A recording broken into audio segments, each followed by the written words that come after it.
Shake your body, move your body.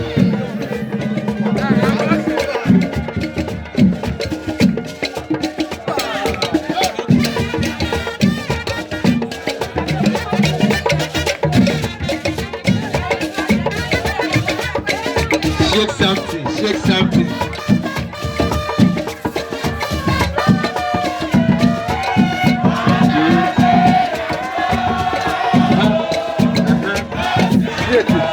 Shake it, move it out.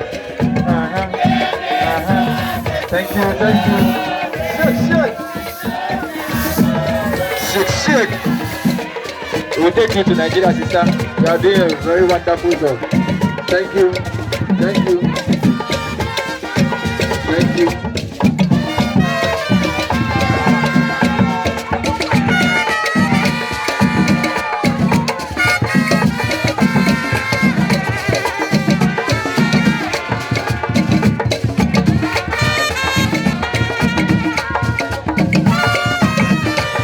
Maybe I get a group of people across secretary. I'm going to go. Nature will get you. It goes about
whining, shake.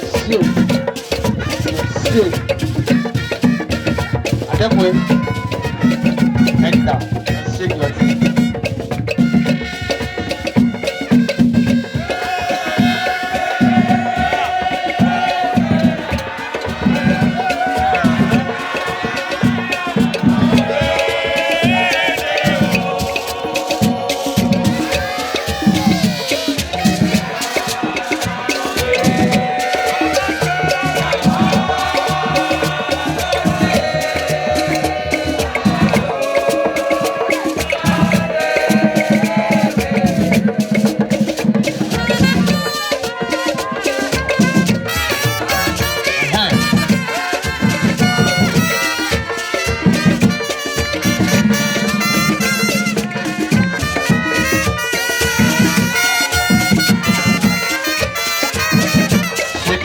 Don't shake the ground. Don't spoil our movement for us.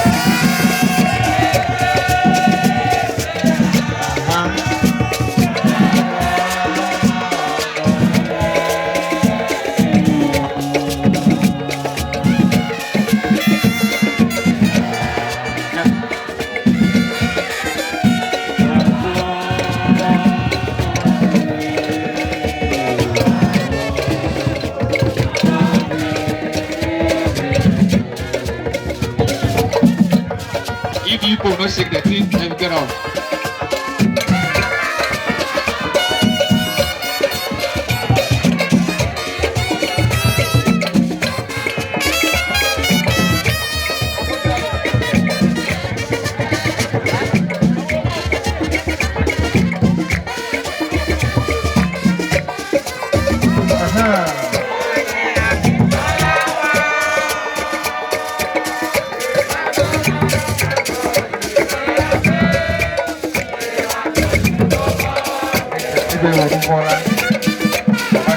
Thank you.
you very much.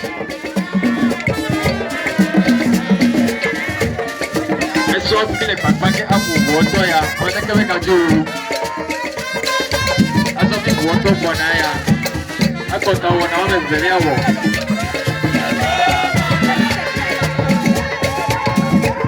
Aya mile buka kaka echo. Kato.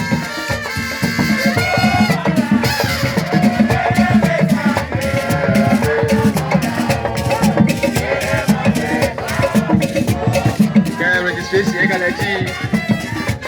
Le groupe là du Novembre for secretary. Loyal, Marvelous, Sampé. Elle a collé tout le monde. Elle vient avec moi. Shake it, shake. Mother, shake it, mother.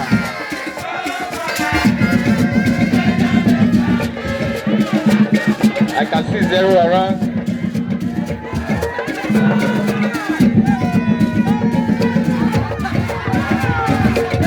I can see mother doing something.